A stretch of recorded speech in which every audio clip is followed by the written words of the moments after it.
Welcome to G Fun Facts Online.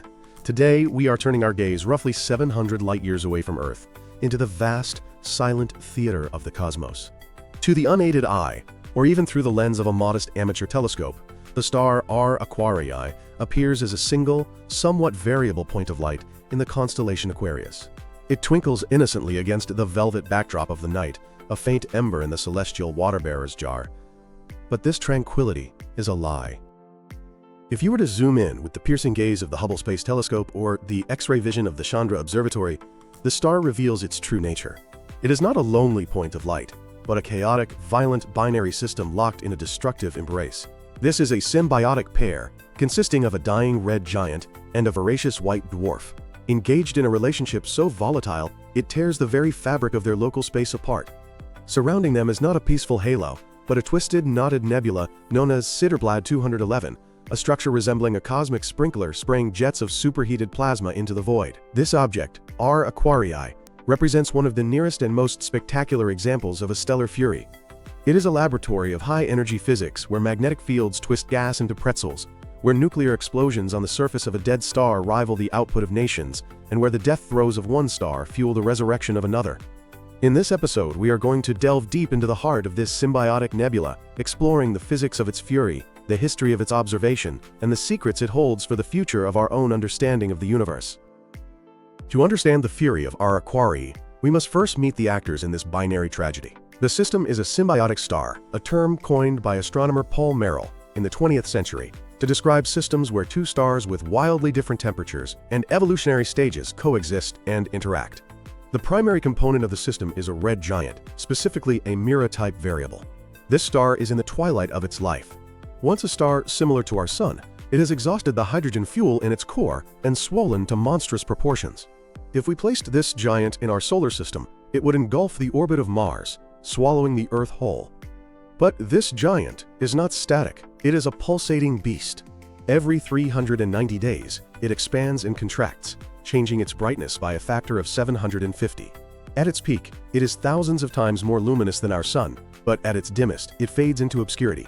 This pulsation drives a stellar wind, a gentle but massive outflow of gas from the star's outer layers. The giant is literally evaporating, shedding its mass into space at a rate that creates a dense, dusty envelope around the system. It is a star coughing out its lungs, enriching its surroundings with carbon, nitrogen, and oxygen. Lurking in the shadows of the giant's brilliance is the secondary star, a white dwarf. This is the corpse of a star that died eons ago. It has collapsed down to the size of Earth but retains the mass of the Sun. This extreme density gives it a gravitational pull that is terrifying in its intensity. The white dwarf orbits the red giant with a period of approximately 44 years. The orbit is highly eccentric, meaning it is not a perfect circle but an elongated oval. This eccentricity is the metronome of the system's fury. When the white dwarf swings close to the red giant, a point known as periastron, it passes through the dense wind the giant has exhaled. Like a cosmic vacuum cleaner, the white dwarf's gravity captures this gas. This captured material, mostly hydrogen, does not fall directly onto the white dwarf. Instead, it spirals inward, forming an accretion disk.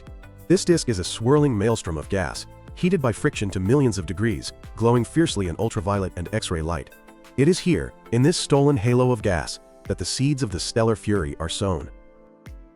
The interaction between the red giant and the white dwarf is not a smooth, continuous process. It is punctuated by violent episodes that astronomers call outbursts. These are the moments when the symbiotic relationship turns explosive. As hydrogen gas accumulates on the surface of the white dwarf, the pressure and temperature at the base of the accretion layer rise dramatically. The white dwarf is a sleeping dragon, and the hydrogen is the fuel being heaped upon its scales. Eventually, a critical threshold is reached. The hydrogen layer becomes hot and dense enough to ignite nuclear fusion. Unlike the controlled fusion in the core of a normal star, this fusion happens on the surface of a degenerate object. The reaction runs away instantly. In a matter of seconds, the accumulated layer of hydrogen undergoes a thermonuclear runaway, essentially a massive hydrogen bomb explosion that covers the entire surface of the star. This event is known as a symbiotic nova. The energy released blasts the outer layers of the accumulated gas into space at speeds exceeding 1,000,000 miles per hour. This is the source of the fury. The white dwarf brightens dramatically, temporarily outshining its giant companion, and a shockwave travels outward, plowing into the surrounding nebula. If the explosion were spherical, Aquarii would be a simple expanding bubble. But Aquarii is anything but simple. The white dwarf spins rapidly, and the accretion disk generates powerful magnetic fields. These fields act like a cage or a gun barrel. As the plasma tries to escape the surface explosion, it is trapped by these magnetic field lines. The field lines are twisted into a helix by the rotation of the star and the disk. The plasma is forced to follow these twisted paths, channeled into two narrow beams, or jets, that shoot out from the north and south poles of the star. This process transforms the messy explosion into a directed weapon. The jets of our Aquarii are collimated streams of superheated matter that pierce the surrounding nebula like a needle. As the binary stars orbit each other, the gun rotates, causing the jets to wobble or precess. Over decades, this wobbling motion paints an S shape onto the sky, writing the history of the system's orbital dance in glowing gas. The aftermath of these violent outbursts is the nebula known as Cedarblad 211. It is the physical scar tissue of the system's history. Visually, the nebula is stunning. Deep exposure images reveal a large, hourglass-shaped outer structure. This is the fossil record of an older explosion, perhaps one that occurred 600 to 1,000 years ago. It represents material that has expanded far from the central binary, cooling and slowing down as it plows into the interstellar medium. Inside this hourglass lies the inner nebula, which is much more dynamic. Here, we see the famous S shape. This structure is composed of knots and filaments of gas that are glowing brightly in the light of ionized oxygen and nitrogen. The green glow of oxygen tells astronomers that the gas is extremely hot and tenuous, shocked by the high-speed jets. The filaments appear twisted, like a wrung-out towel. This is a direct visualization of the magnetic forces at work. The magnetic fields are not just invisible lines on a diagram. In our Aquarii, they are strong enough to physically mold the nebula, forcing the gas into rope-like structures that loop back on themselves. Because the white dwarf orbits the red giant every 44 years, the source of the jets is moving. Imagine a garden sprinkler spinning while shooting out water. The water forms a spiral pattern in the air. Similarly, as the white dwarf moves along its orbit, the jets are sprayed out in a changing direction. Observations from the Hubble Space Telescope over the last few decades have allowed astronomers to create a time-lapse of this motion. We can literally watch the plasma move. In the span of just a few years, knots of gas travel billions of kilometers. This makes our Aquarii one of the few objects in the sky where we can see weather changing on human timescales. It is not a static painting, it is a movie. While modern technology has revealed the details of our Aquarii, the system has likely been watched for a millennium. Ancient astronomical records from Japan mention a guest star, a temporary star or nova, that appeared in the year 930 AD. For years, astronomers speculated that this might have been a major outburst of our Aquarii, perhaps the event that created the outer hourglass nebula. However, modern analysis of the position and movement described in the ancient texts suggests this might have been a comet, rather than a nova. A more likely candidate for a historical sighting is a record from 1073 AD found in Korean chronicles. This guest star appeared in the constellation Aquarius and remained visible for some time. The timing of this event aligns remarkably well with the expansion rate of the outer nebula. If we trace the gas back to its origin point, much of it seems to have been ejected around the 11th century. The scientific history of our Aquarii began in 1810, when German astronomer Carl Ludwig Harding discovered it. He didn't see a nebula, he saw a star that wouldn't stay still. He noted that its brightness fluctuated wildly. It was catalogued as a variable star, designated R in the sequence of variables for the constellation Aquarius. It wasn't until the 1920s that the true weirdness of the system became apparent. Spectroscopic observations, breaking the light of the star into a rainbow, revealed an impossible combination. The spectrum showed the molecular bands of a cool, red star and the high-energy emission lines of a hot blue nebula. It was a Jekyll and Hyde star. This led to its classification as a symbiotic star, two distinct objects living in close proximity, each influencing the other. One of the most exciting recent developments in the study of our Aquarii is the eclipse event that began around 2018 and is predicted to last until roughly 2026. This is not a simple eclipse like the moon passing in front of the sun. In our Aquarii, the red giant is believed to be passing behind the massive cloud of dust and gas surrounding the white dwarf and its accretion disk. Because the orbital period is 44 years, this alignment is a rare event for astronomers. When the eclipse began, the system's brightness plummeted. However, it wasn't just a simple blockage of light. The eclipse is likely caused by a specific stream of dust that the white dwarf siphoned off the red giant decades ago. We are seeing the shadow of the white dwarf's feeding habits. Astronomers using the Very Large Telescope and other observatories have been monitoring this event closely. They have observed that while the red giant's visible light is dimmed, the high-energy radiation from the white dwarf's accretion disk is still punching through, illuminating the nebula in new and changing ways. This period of dimming offers a unique opportunity to dissect the structure of the accretion disk and the dusty envelope, using the red giant as a backlight. The 21st century has brought a revolution in our view of our Aquarii, thanks to adaptive optics and space telescopes. In 2024, NASA and ESA released a stunning time-lapse video of our Aquarii, comprised of images taken between 2014 and 2023. The video shows the star breathing. The diffraction spikes wax and wane as the red giant pulses.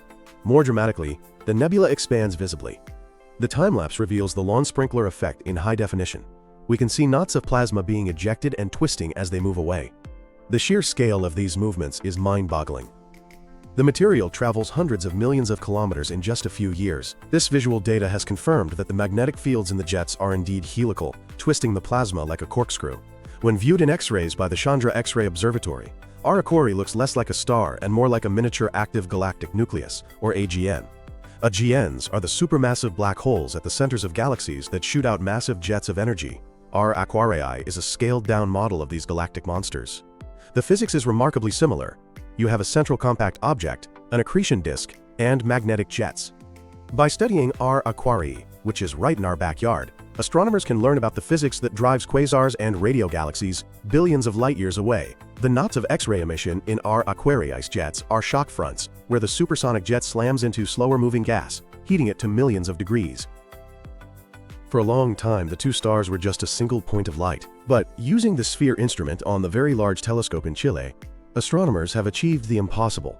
They have optically resolved the two components. We can now distinguish the red giant from the white dwarf. The images show the red giant not as a sphere, but as a teardrop shape, distorted by the gravity of the white dwarf.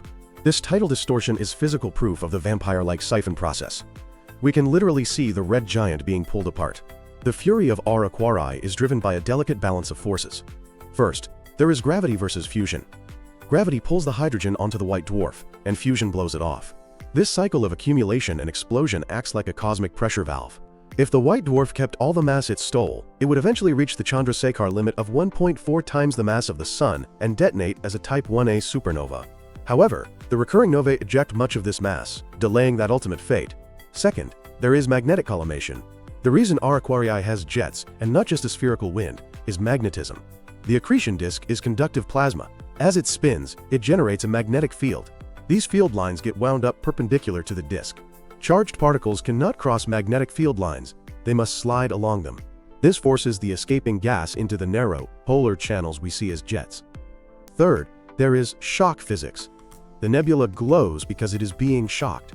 The jet material is moving at supersonic speeds, between 600 and 1,000 kilometers per second. The surrounding medium, which is the old wind from the red giant, is moving much slower. When the jet hits the wind, it creates a shock wave, similar to a sonic boom. This shock creates extreme heat, stripping electrons from atoms and causing them to emit the characteristic green and red light. Why do astronomers spend so much time looking at this one object? For one, it is an origin story for the elements. The red giant in our Aquarii is an asymptotic giant branch star. These stars are the factories of the universe. In their deep interiors, they synthesize carbon, nitrogen, and other heavy elements. The stellar wind and the symbiotic outbursts dredge these elements up and spray them into the galaxy. The carbon in your DNA and the nitrogen in the air you breathe were likely forged in a star like our Aquarii. This system shows us exactly how those elements are distributed into the interstellar medium to form new stars and planets. Furthermore, it is a laboratory for jet physics. Jets are ubiquitous in the universe. Young stars have them, black holes have them, neutron stars have them. But most of those objects are either too far away or obscured by dust. Our Aquarii is close, bright, and clear. If we can understand the magnetic collimation here, we can apply that knowledge to the jets of supermassive black holes that shape the evolution of entire galaxies. There is also the lingering question: will our Aquarii explode? Despite the nova outbursts ejecting mass, it is possible that the white dwarf is still slowly gaining weight. If it ever crosses the Chandrasekhar limit, it will trigger a Type 1a supernova. This would be a cataclysmic event, visible in the daytime sky from Earth.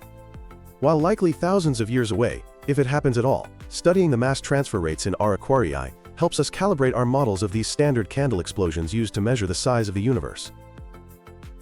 Our Aquarii is the jewel of symbiotic stars, but it is not alone.